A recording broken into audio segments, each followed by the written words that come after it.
दक्षिण अफ्रीका की तैयारी। इस बीच मोहनदास को काठियावाड़ के रियासती षड्यंत्रों का भी कुछ अनुभव हुआ।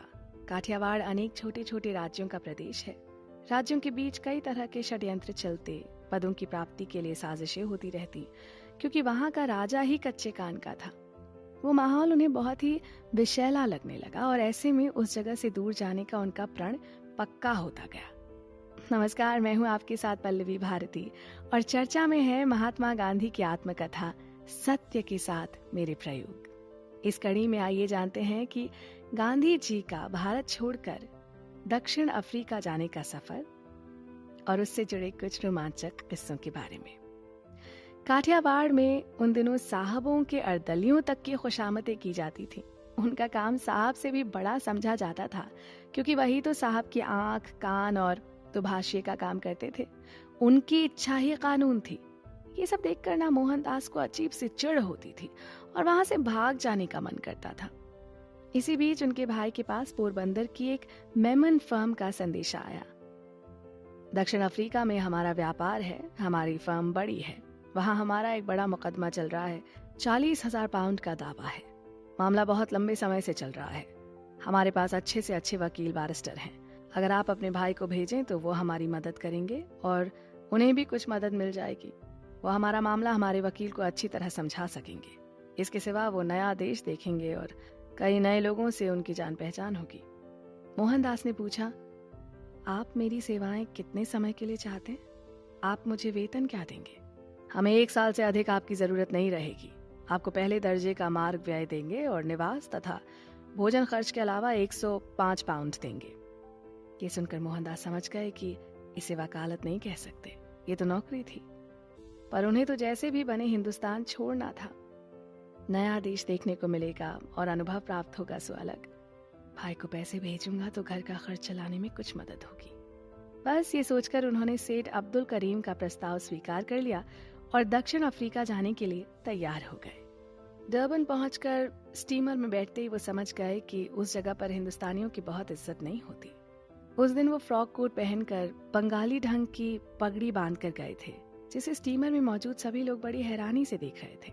अब्दुल सेठ के भाई उन्हें लेने आए हुए थे और वो शायद इस असभ्यता के आदी बन गए थे, इसलिए उन्हें ये बुरा नहीं लगता था। पर मोहनदास को ये बहुत अटपटा सा लगा।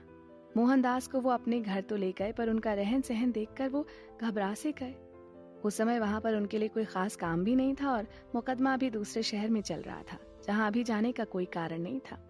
ऐसे में अब्दुल सेठ ने अपनी बुद्धि लगाते हुए मोहनदास को अदालत में ले जाकर अपना काम निकलवाने का प्रयास किया। अंदर चले तो गए, पर जब मैजिस्ट्रेट ने उनसे पगड़ी उतार कर बैठने के लिए कहा तो उन्होंने मना कर दिया और अदालत छोड़कर बाहर निकल आए। उनके भाग्य में वहां भी लड़ाई बधी थी। वो समझ गए थे कि उस देश में भी हिंदुस्तानी अपना अपना गुट बनाकर रहते थे। एक गुट था मुसलमान व्यापारियों का जो खुद को अरब कहते थे, दूसरे थे हिंदू या पारसी कारकुन और तीसरा गुट था इकरारनामा यानी अग्रीमेंट पर मजदूरी करने आए हिंदुस्तानियों का, जिन्हें अंग्रेज कुली के नाम से जानते थे। इस तरह मोहनदास वहां पर कुली बैरिस्टर कहलाने लगे। सभी लोग अपनी अपनी पगड़ियों से भी पहचाने जाते थे और समय और स्थान के हिसाब से उस पगड़ी को कई बार उतारना भी पड़ता था। अपने इस पगड़ी के किस्से को लेकर और इसके बचाव में मोहनदास ने समाचार पत्रों में एक लेख लिखा, जिसमें उनकी पगड़ी की खूब चर्चा हुई। अनवेलकम विजिटर शीर्षक से अखबारों में प्रसिद्धि पाने के बाद उन्हें लगभग सभी लोग जानने लगे थे।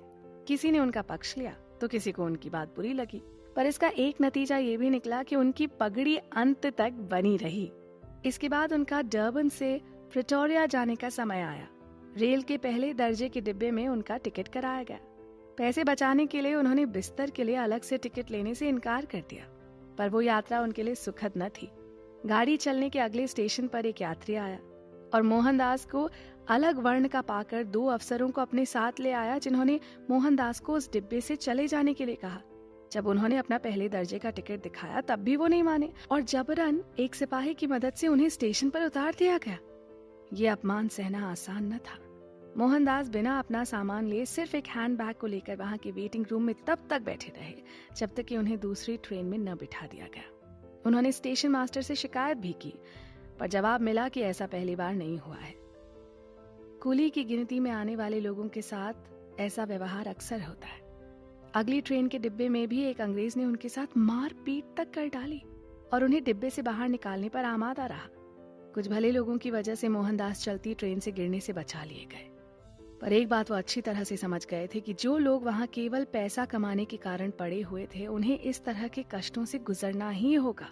होटल में रहने को कमरा न मिलना, घोड़ा गाड़ी में बैठने की जगह न मिलना और पहले दर्जे के डिब्बे से उतारकर आखिरी डिब्बे में सफर करने तक उस लंबी यात्रा में बार बार अपमानित होने पर भी किसी तरह मोहनदास प्रिटोरिया पहुंचे, क्योंकि उन्हें अपना काम पूरा करना था जिसके लिए वो यहाँ आए थे। अगली कड़ी में जानेंगे प्रिटोरिया के उनके अनुभवों के बारे में। आप बने रहें हमारे साथ।